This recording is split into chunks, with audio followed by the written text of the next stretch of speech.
हम सब ज़िंदगी में हारने से डरते हैं। डर का होना या ना होना मायने नहीं रखता।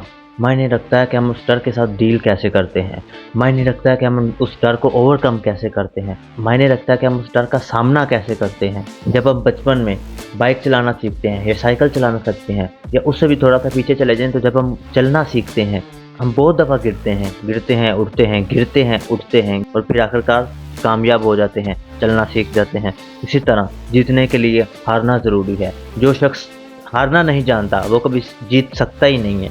मिस्टर रॉबर्ट, जो कि rich dad and poor dad के राइटर हैं, वो कहते हैं, मैं ज़िंदगी में कभी भी किसी ऐसे कामयाब शख्स को नहीं मिला जिसने ज़िंदगी में कभी फेलियर का सामना ना किया हो, जो ज़िंदगी में कभी हारा ना हो। इसी तरह इसके बरक्स वो कहते हैं कि मैं ज़िंदगी में ऐसे बहुत सारे लोगों से मिला हूँ जो नाकामयाब हैं और उनके नाकामयाब होने की वजह क्या है कि वो कभी हारे नहीं, वो हारना नहीं जानते। वो कभी हारे नहीं क्योंकि उन्होंने कभी ट्राई ही नहीं किया। तो हम हारेंगे तब जब हम ट्राई करेंगे। हर एक हार हमें हमारी कामयाबी के करीब कर देती है। हर हार हमें कुछ ना कुछ सिखाती है। वो सिखाती है जो कि हमें कामयाबी की तरफ ले जाती है। हम में से हर कोई जन्नत में जाना चाहता है लेकिन मरना कोई नहीं चाहता। इसी तरह हर कोई कामयाब होना चाहता है लेकिन हारना कोई नहीं चाहता, जबकि जीतने के लिए हारना ज़रूरी है। हारो, खड़े हो जाओ, हारो फिर उठो, खड़े हो जाओ। डट जाना, ये डट जाना आपको कामयाब कर देता है। ऐसे कहते हैं ना कि मंजिलें उन्हें नहीं मिलती जो खड़े होते हैं, मंजिलें उन्हें मिलती हैं जो अपनी ज़िद पर अड़े होते हैं। ज़िद पर अड़ जाएं, किसी एक आइडिया को, किसी एक चीज़ को अपना लें कि बस यही अब मेरी ज़िंदगी है। उस पे डट जाएं कि मैं यही करूँगा, अब मैं ये करके रहूँगा, यस ये मैं करूँगा और यही मैं करूँगा। तो आप उस एक चीज़ के लिए कामयाब हो जाते हैं। वो आपका जीतना आसान कर देता है। डॉक्टर रॉकफेलर कहते हैं कि मैंने ज़िंदगी में हर एक मुसीबत को एक अपॉर्चुनिटी के तौर पे यूज़ या इस्तेमाल करने की कोशिश की है।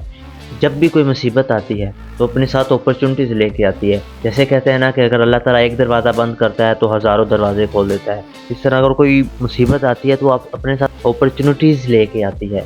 हमें बस एक माइंड, एक देखने वाली आँख चाहिए उन अपॉर्चुनिटीज़ को, और उन अपॉर्चुनिटीज़ को बंदा अवेल करे जो कि आपको कामयाबी की सीढ़ी की तरफ ले जाती है। मुसीबतों का सामना करना सीखें क्योंकि मुसीबतें आपको स्ट्रॉन्ग करने के लिए आती हैं, आपको मजबूत बनाने के लिए आती हैं। जैसे लोहे में से तलवार बनाई जाती है तो कैसे उसे पहले आग के अंदर, आग की भट्टी के अंदर घुसा जाता है, फिर उसे मार के हथौड़े मार के उससे एक तलवार, बेहतरीन तलवार निकलती है। इसी तरह जब खुदा ने आपको मजबूत बनाना होता है, जब खुदा ने आपको तलवार बनाना होता है, जब खुदा ने आपको सिखाना होता है तो आप पर मुश्किल वक्त भेजता है ताकि आप सीखो, उठो, खड़े हो जाओ, डट जाओ और कामयाब हो जाओ।